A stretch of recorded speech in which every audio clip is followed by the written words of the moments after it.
नमस्कार दोस्तों। रावण की मौत के बाद आखिर उसकी पत्नी क्या किया करती थी।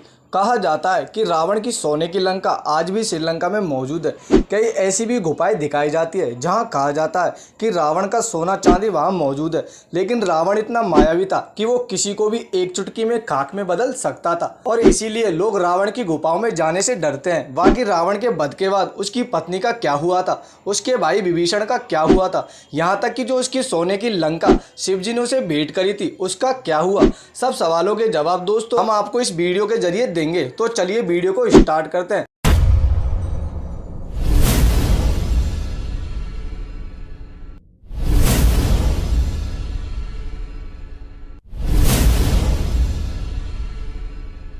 रामायण के अनुसार दोस्तों युद्ध में रावण का वध श्री राम जी ने किया था। श्री राम माता सीता को लेकर अयोध्या वापस लौट आए।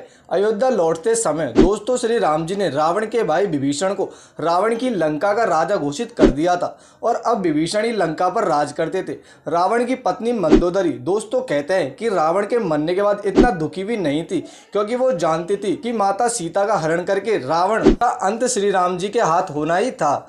इस बात को वैसे रावण भी जानता था, लेकिन वो अहंकारी था। उसने कहा कि मैं एक शक्तिशाली पुरुष हूँ, मैं किसी के सामने हार नहीं मानूंगा। श्री राम जी ने जब विभीषण को लंका का राजा बनाया तो श्री राम जी ने विभीषण से कहा कि तुम मंदोदरी से शादी कर लो। उस समय मंदोदरी शादी के लिए तैयार नहीं हुई और उसने लंका में खुद को कैद कर लिया।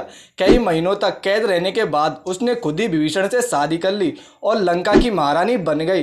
रावण की मौत के बाद लंका की हर क्यारी में विभीषण ने तुलसी माता का पौधा लगवाया था और सभी लंका वासियों को श्री राम का गुणगान करने को कहा था।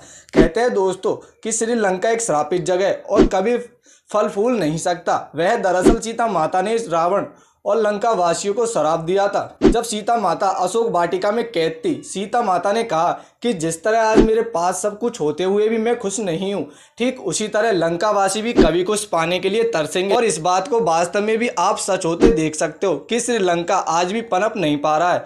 कहते हैं कि जब रावण का वध हुआ तो उसका शव राक्षस लोक के राक्षस उठाकर ले गए। आज भी कहा जाता है कि रावण का शव राक्षस लोक में रखा है और राक्षस योनि में जन्मे राक्षस रावण को जिंदा करने में लगे हैं। दोस्तों कहा जाता है कि रावण खुद चाहता था कि उसका वध श्री राम जी के हाथों हो, क्योंकि उससे रावण को राक्षस योनि से मुक्ति मिल जाएगी। उसने सीता माता को अपनी कैद से आज़ाद नहीं किया। दोस्तों कहा जाता है कि रावण ने कभी सीता माता को हाथ तक नहीं लगाया था, क्योंकि वो जानता था कि यही उसके मोक्ष का द्वार है। दोस्तों लक्ष्मण जी को जब शक्तिमान लगा था तो लक्ष्मण जी धराशायी हो गए थे और उस समय हनुमान जी जिस पर्वत से संजीवनी बूटी लाए और पर्वत का कुछ हिस्सा श्रीलंका में आज भी मौजूद है। यहाँ पर आए टूरिस्ट भी यह बताते हैं कि हाँ, यहाँ सच में रावण की लंका हुआ करती थी, जिसके अवशेष उन्होंने खुद अपनी आंखों से देखे थे। तो यह थी एक नॉलेज वाली वीडियो। अगर आपको वीडियो अच्छी लगी हो तो हमारे चैनल को लाइक शेयर और सब्सक्राइब जरूर कर दीजिएगा। मिलते हैं अगली नॉलेज वाली वीडियो के साथ, तब तक के लिए धन्यवाद दोस्तों।